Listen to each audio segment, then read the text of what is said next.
అధికారంలో ఉన్నప్పుడు ఎడముఖం పెడముఖంగా ఉన్న ఆ జిల్లా బీఆర్ఎస్ నేతలు కలిసిపోయారా? అధికారం కోల్పోగానే గులాబీ నేతలు ఐక్యత రాగం వినిపించడానికి కారణాలేంటి? ఓటమితో గుణపాఠం నేర్చుకున్నారా? లేక స్థానిక సంస్థల ఎన్నికల్లోనూ దీన్నే కంటిన్యూ చేస్తారా?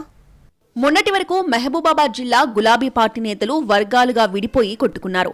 డోర్నకల్లో 2 గ్రూపులు, మహబూబాబాద్లో 3 గ్రూపుల మధ్య ఆధిపత్య పోరుతో నాయకత్వం ఇబ్బంది పడింది. అలాంటి జిల్లాలో నేతల మధ్య ఐక్యతా రాగం వినిపిస్తున్నారు.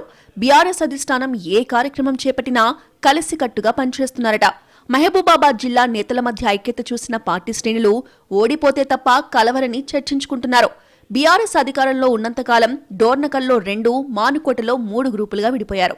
వైరి వర్గాలుగా ఉన్న డోర్నకల్ ఎమ్మెల్యే రెడ్యానాయక్ మాజీ మంత్రి సత్యవతి రాథోడ్కు మధ్య ఆధిపత్య పోరు కొనసాగింది. 2014లో బీఆర్ఎస్ తరపున సత్యవతి రాథోడ్ పోటీ చేసి ఓటమి పాలవగా రెడ్యానాయక్ కాంగ్రెస్ నుంచి గెలిచి బీఆర్ఎస్ తీర్థం పుచ్చుకున్నారు. అయితే సత్యవతి రాథోడ్ను ఎమ్మెల్సీ చేసి మంత్రివర్గంలోకి తీసుకోవడంతో పార్టీలో నిప్పు రాజుకుంది. ఇటు మహబూబాబాద్ సెగ్మెంట్లో 2009లో కాంగ్రెస్ తరపున గెలిచిన మాలోత్ కవిత 2014లో ఓటమి పాలయ్యారు. మారిన రాజకీయ పరిస్థితుల్లో తండ్రి రెడ్యానాయక్తో పాటు బీఆర్ఎస్ కూటికి చేరిపోయారు. 2019లో ఎంపీగా పోటీ చేసి విజయం సాధించారు. అప్పట్నుంచే మహబూబాబాద్ అసెంబ్లీ సీటుపై కన్నేసిన మాలోత్ కవిత యథావిధిగా తన వర్గాన్ని కాపాడుకుంటూ వచ్చారు. 2023 చివరాంకంలో జరిగిన ఎన్నికల్లో టికెట్ కోసం ప్రయత్నించి విఫలమయ్యారు. ఎప్పటినుంచో మహబూబాబాద్లో మాజీ ఎమ్మెల్యే శంకర్ నాయక్, మాజీ ఎంపీ, జిల్లా పార్టీ అధ్యక్షురాలు మాలోత్ కవిత మధ్య ఆధిపత్య పోరు నడుస్తోంది. వీరిద్దరి మధ్య ఎమ్మెల్సీ తక్కెళ్లపల్లి రవీంద్రరావు మరో వర్గానికి ప్రాతినిధ్యం వహించారు. అంతటితో ఆగిపోలేదు.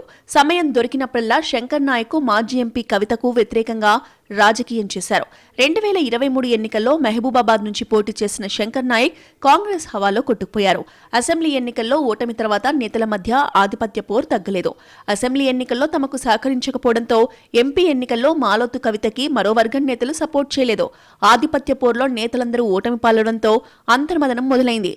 అయితే కాంగ్రెస్ తమ తప్పులను వెలికితీసి ఇబ్బందులకు గురి చేస్తారన్న భయంతో మొన్నటి వరకు తిట్టుకున్న నేతలు ఇప్పుడు ఐక్యతా రాగం వినిపిస్తున్నారు. రాజకీయాల్లో భాగంగానే విమర్శలు చేశామని, కావాలని ఎక్కడా తప్పు చేయలేదని సంకేతాలిస్తున్నారట బీఆర్ఎస్ నేతలు. బీఆర్ఎస్ మహాధర్నాకి పిలుపునిస్తే నేతలందరూ కలిసికట్టుగా కార్యక్రమాన్ని విజయవంతం చేశారు.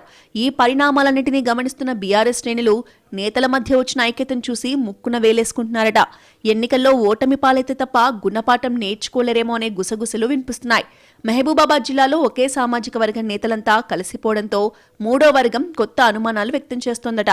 తమ మీద జరిగే విచారణను తప్పించుకోవడం కోసం కలుస్తున్నారా, లేదంటే స్థానిక సంస్థల ఎన్నికల్లో కలిసి పనిచేయాలన్న అధిష్టానం ఆదేశాలను పాటిస్తున్నారా అన్నది అర్థం కాక తలలు పట్టుకుంటున్నారట.